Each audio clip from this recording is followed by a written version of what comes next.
Bonjour et bienvenue amis Verseau pour votre petite guidance du mois, c'est pas du mois, c'est de l'automne carrément, de toute la saison d'automne. Donc on va voir un peu votre énergie pour ces 3 prochains mois. Donc ce sera en 2-3 parties, on va dire 2 parties et demie. Donc dans un premier temps j'ai pris des oracles, donc pour prendre la température un peu de ce qui se passe. Donc j'ai pris l'oracle du petit enchanteur, l'oracle d'ombre et de lumière je crois, et l'oracle de Noé. Hop, donc on va voir quelle est votre énergie. N'oubliez pas de liker, de commenter, partager. Et si vous avez besoin d'une guidance privée, vous trouverez mon mail en barre d'infos. Allez, ami Verseau, votre énergie. On a l'attente avec ce petit sablier. D'accord. Ce que je vois, c'est qu'il y a une situation où vous avez envie de bousculer, j'entends, de faire basculer. J'ai cette notion où vous avez un peu le, entre guillemets, le pouvoir de changer votre perception en tournant le sablier, vous voyez. Attendez, on va voir un peu la suite. La sirène des égouts. Vous possédez une sensualité magnifique. Waouh. Avec l'énergie du chariot. D'ailleurs, ici, on avait l'énergie de l'ermite. D'accord, donc ici, il y a une situation, voilà, où je vois la tête de la sirène, là. C'est pas que c'est déplaisant pour vous, mais voilà, vous êtes en quelque sorte dans l'attente, peut-être dans l'attente aussi de reconnaître votre pouvoir, votre charisme, votre sensualité. Et voilà, on vous dit qu'il n'y a qu'à tourner le sablier pour pouvoir justement arrêter d'attendre cette prise de conscience en quelque sorte. On va voir déverrouillage. D'accord. Hop, je vous montre. C'est pour la miniature que je fais ça, pour la, la photo de la vidéo. Euh, on est plutôt sur une forme de guidance, développement personnel ici pour vous, mi Verseau. On a un peu la notion avec, vous possédez une sensualité magnifique. Vous voyez avec la clé, là, le déverrouillage. En plus, on a le pictogramme des penseurs ici, de la pensée, ou je sais plus. Faudrait que je remette le nez dans les bouquins de temps en temps, mais j'avoue que moi, je laisse plutôt parler mon intuition. Mais voilà, comme si vous aviez longtemps entendu avec l'ermite, dans une posture un peu de solitude, d'enfin reconnaître votre pouvoir, votre charisme. Et là, c'est ce qu'on vous dit en fait, c'est que c'est à vous de tourner le sablier. Il y a une notion où là, vous avez une forme de pouvoir dans votre énergie, heureusement. Vous avez ce pouvoir-là de switcher ce sablier pour déverrouiller cette compréhension finalement que voilà, vous êtes libre d'être tel que vous êtes, homme ou femme, hein, peu importe. Et on ne vous dit pas de jouer de votre sensualité, mais ça touche à votre confiance en fait ici, votre confiance en vous-même. Voilà, et ça, pour moi ça se débloque. Alors, on va compléter tout doucement avec un tarot et un Lenormand. Donc j'ai pris le tarot de la magie verte. Donc ici ce sera le premier mois de cette saison, hein, donc cours de fin septembre jusqu'à fin octobre, là le deuxième, et là le dernier. Au dos, nous avons le 2 d'épée. Ok, il y a une forme de prise de bec encore. Hein. C'est... Pour moi, le 2 d'épée, on est dans... C'est pas l'incapacité ou l'impossibilité de faire un choix, c'est un non-choix volontaire en fait. Dans le 2 d'épée, si vous voulez, on s'auto-bloque. C'est un peu atypique comme énergie et comme terme employé, je vous l'accorde, mais on va voir ce qu'on a après. Là, on a la maison, le foyer, donc peut-être que ça concerne, vous êtes dans peut-être une impasse, ou alors vous pensez que c'est une impasse, mais on vous dit non, c'est un choix à faire, et bon, bah voilà, il faut le faire, c'est compliqué, mais il faut le faire. Alors, premier mois de ce trimestre, vous avez le roi d'épée et le livre. D'accord, donc ici, ça fait peut-être appel à un personnage masculin dans votre énergie, quelqu'un de sage, quelqu'un de posé, peut-être quelqu'un d'âgé.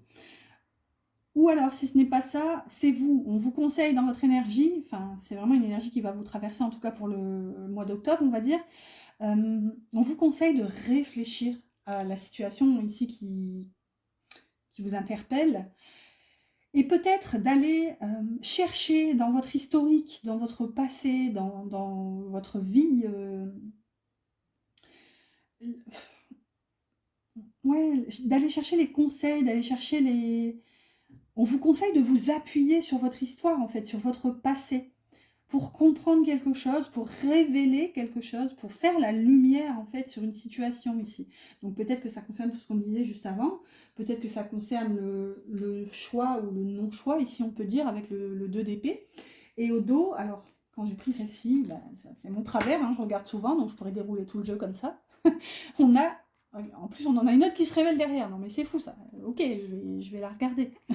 On a le 7 d'épée, donc on vous dit qu'il y a peut-être quelqu'un de pas forcément bienveillant dans votre entourage, ou alors c'est vous, peut-être qu'on vous dit, bon bah, là clairement le 7 d'épée, on est sur l'énergie de quelqu'un qui se regarde le nombril, quelqu'un qui fait tout, entre guillemets, pour, par rapport à lui-même, quoi. Et au dos, on a la reine de baguette, donc on en revient à notre sensualité du début, là, la carte de la sirène, voilà, peut-être qu'il y a un excès de confiance ici, si ça vous concerne vous, dans le mauvais sens quand même, hein, je vous l'avoue, parce qu'on a le 7 d'épée. Le 7 d'épée, c'est quelqu'un qui n'est pas bien intentionné, en fait. Après, voilà, il y a des motivations. On peut être égoïste aussi par moment. Enfin, voilà, chacun, il voit ce qu'il veut. Ici, on a quand même le 2 d'épée, donc vous êtes dans cet entre-deux, vous avez du mal à faire un choix. Est-ce que je dois me prioriser?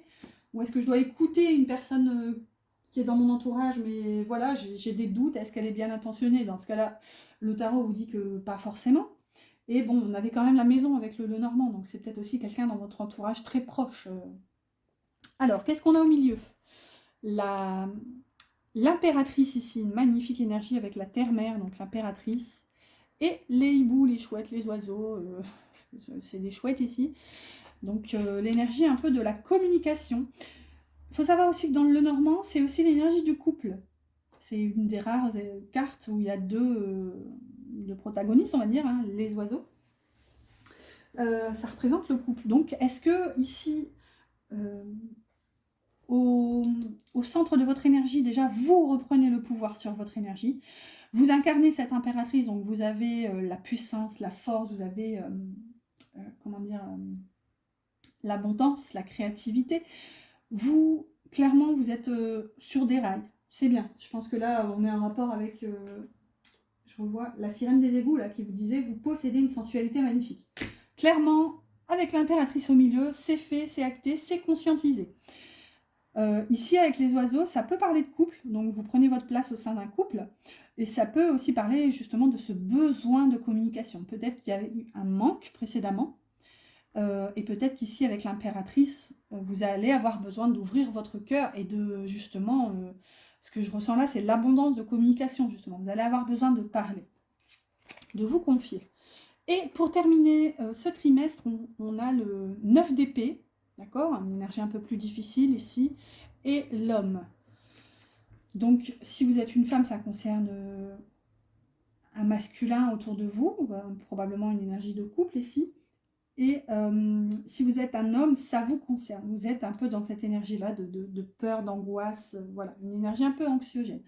Si vous êtes une femme, parce que moi, étant donné que je suis une femme, je considère que mes consultantes sont des femmes, voilà, mais ça reste une guidance générale, donc ça parle à tout le monde, quoi qu'il en soit. N'oubliez pas, si vous avez besoin d'une guidance privée, vous trouverez mon mail en barre d'infos.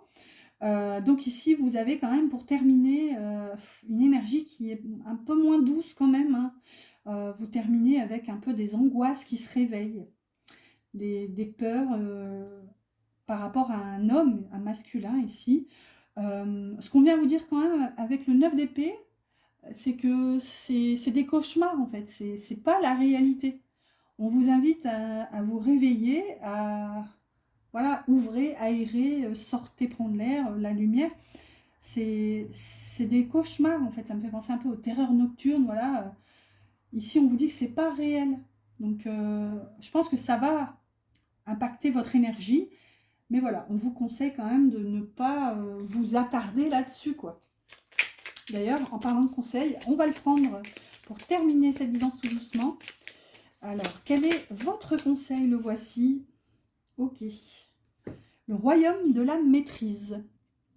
Au royaume de l'effort, ta volonté et ta persévérance sont sollicitées et la récompense sera à la hauteur des fruits de ton labeur. Pour être guidé sur ce qui demande du travail, choisis une carte. Waouh! Royaume de la maîtrise, d'accord. Alors pour une fois, ce que je disais, hein, le conseil concerne toujours le dernier poste, on va dire, les dernières cartes. Mais là, pas du tout. Ici, on vous dit qu'il y a un travail à faire, un travail à fournir. Et voilà, ça vous demande de la volonté, de la persévérance. Je pense que vous l'avez ici avec la compréhension du roi d'épée, avec voilà, la créativité, l'abondance de l'impératrice. Mais voilà, on vous conseille quand même de vous concentrer là-dessus. Qu'est-ce qu'on a? Le gyrocompas, la concentration quand même, et la dispersion. Je te guide à chacun de tes voyages. Quand tes élans se multiplient, je perds le nord et t'égare en plein océan. Concentre-toi sur un objectif à la fois. C'est quand même fou, ça, je parlais de concentration. Et on a le gyrocompas qui parle de concentration et de dispersion. Donc c'est ça, je pense que vous avez... Je pense qu'en fait, ça résume qu'il faut vous concentrer sur vous pour cet automne. C'est ce qu'on avait là avec la sirène des égouts qui parle de sensualité. Elle porte l'énergie du chariot, donc l'avancement, le triomphe. Attention aussi parce que le chariot en négatif, c'est aussi quelqu'un de, voilà, de m'as-tu vu, c'est... je l'avais traduit celle-ci en le décomposant, le char rit haut. Voilà, c'est quelqu'un de moqueur, quelqu'un de, certes, lumineux, solaire, mais voilà, un peu, ça me fait penser un peu à l'énergie du roi soleil, très, voilà, très, je me la pète, quoi. Donc, à vous de voir, je pense que le conseil, c'est clairement de vous concentrer sur vous pour éviter de vous disperser aussi dans les peurs, hein, dans les angoisses, et voilà, de croire en vous, en fait. Voilà, bon, j'espère que cette guidance vous a plu, vous a parlé. N'oubliez pas de liker, de vous abonner, tout ce qui finit en... Et je vous dis à bientôt pour une prochaine guidance.